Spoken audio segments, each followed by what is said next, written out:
Hello and welcome. Today we're going to be diving into a really powerful guide for understanding recovery called Answers in the Heart. We're going to use its core ideas to walk through the journey from the depths of addiction all the way to the hope of healing.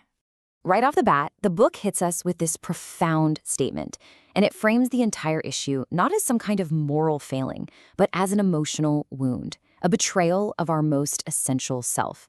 This idea right here is really the emotional starting point for the entire journey we're about to explore. So first things first, we have to really understand the nature of this wound. This first section is all about defining what sex addiction truly is, at least according to this particular guide.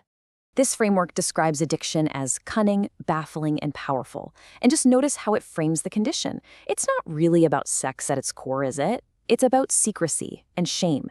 It's this desperate, totally misguided search for connection that, tragically, only ends up creating even deeper isolation. And this right here gets to the cruel paradox at the center of it all. See, addiction promises gratification, but what it delivers is humiliation. It promises connection, but it leaves you in this profound loneliness. It promises you'll be in control, but its inevitable outcome is just pain. This is the devastating cycle that traps so many. And that devastating cycle, it leads directly into the next phase of this experience, the crushing, unbelievable weight of shame and that feeling of living a completely divided life. The secrecy that the addiction demands, well, it forces a person into what the book calls a double life. Your entire existence becomes this fragile web of lies and half-truths. And what that does is create this invisible wall, isolating you even from the people you love the most, because they can never, ever know the full truth. This quote from the guide is just absolutely crucial to understand.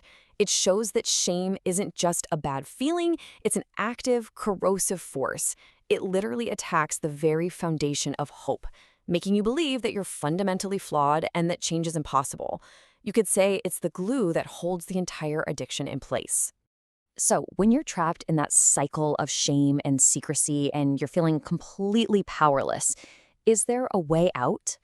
This is the question that often marks the absolute bottom. But it's also the very same question that can spark the beginning of the journey toward an answer. And that brings us right to the turning point. This is where the path to recovery really, truly begins. And it all starts with a single, incredibly courageous admission. Now, I know this might sound like an act of defeat, but it's not. According to this guide, admitting you are powerless over the addiction is the first real act of strength. It's that moment you finally stop fighting a losing battle all by yourself, and you open the door, just a crack, to ask for help.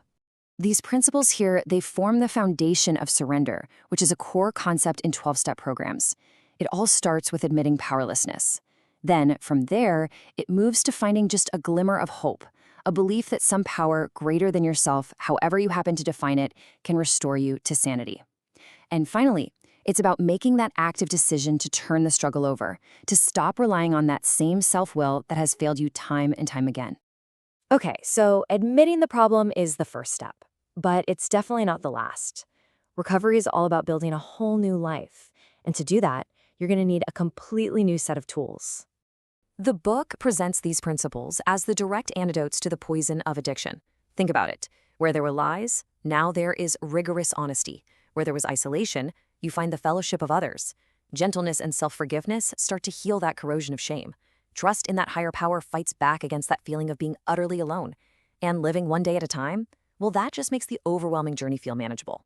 This really highlights the incredible power of community. The framework really emphasizes this point. You can't heal from isolation in isolation. It just doesn't work. The fellowship, the group, it becomes this safe place to practice honesty and learn how to trust again. And it forms a bridge back to the world. So, after all the pain and the shame and all the hard work, what is the promise of this new life?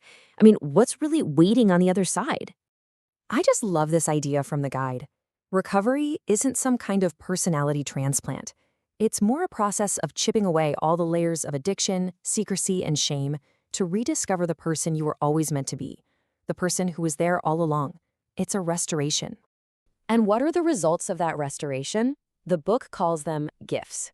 The dignity that was lost to humiliation, forgiveness both for yourself and from others, true intimacy, the very connection the addiction falsely promised you in the first place.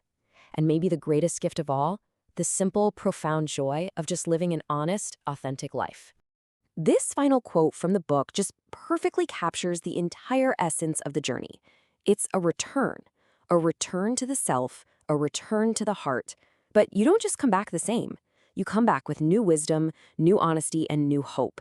And you're able to truly know yourself for the very first time.